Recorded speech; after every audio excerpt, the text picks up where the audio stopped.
Ramagundam MLA Raj Thakur Makkhan Singh నేతృత్వంలో ఆర్జీ1 సింగరేణి యాజమాన్యం Ramagundam municipal corporation ఆధ్వర్యంలో ఎన్టీపీసీ సౌజన్యంతో ఆదివారం సాయంత్రం గోదావరికని జవహర్ లాల్ నెహ్రూ స్టేడియంలో గతంలో కన్నా ఘనంగా అంగరంగ వైభవంగా నిర్వహించనున్న దసరా దీపావళి వేడుకల కోసం సింగరేణి స్టేడియంను యుద్ధ ప్రాతిపదికన ముస్తాబు చేస్తున్నారు. ప్రతి ఏటా ఈ స్టేడియంలో జరిగే దసరా ఉత్సవాలకు సుమారు 1,00,000 మంది ప్రజలు వస్తారని అంచనా. కాగా ఈ మారు అకాల వర్షాల మూలంగా వాయిదా పడ్డ దసరా ఉత్సవాలను దీపావళి వేడుకలుగా ఆదివారం నిర్వహించనుండటం.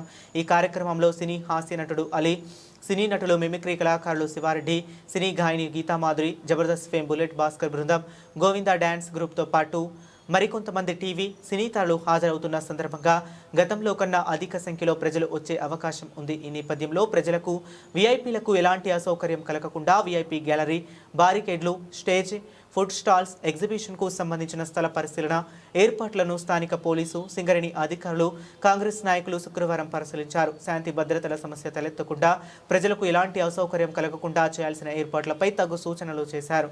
ఈ కార్యక్రమంలో DCP Karunakar, ACP Madatha Ramesh, traffic ACP Srinivas, one town CI Indrasenareddy, traffic CI Rajeshwararao, SI Harishekar, Congress నాయకులు డిటి బాలరాజు, సింగరేణి శ్రీనివాస్, మోహిత్, సన్నీ, సాయి తదితరులు పాల్గొన్నారు.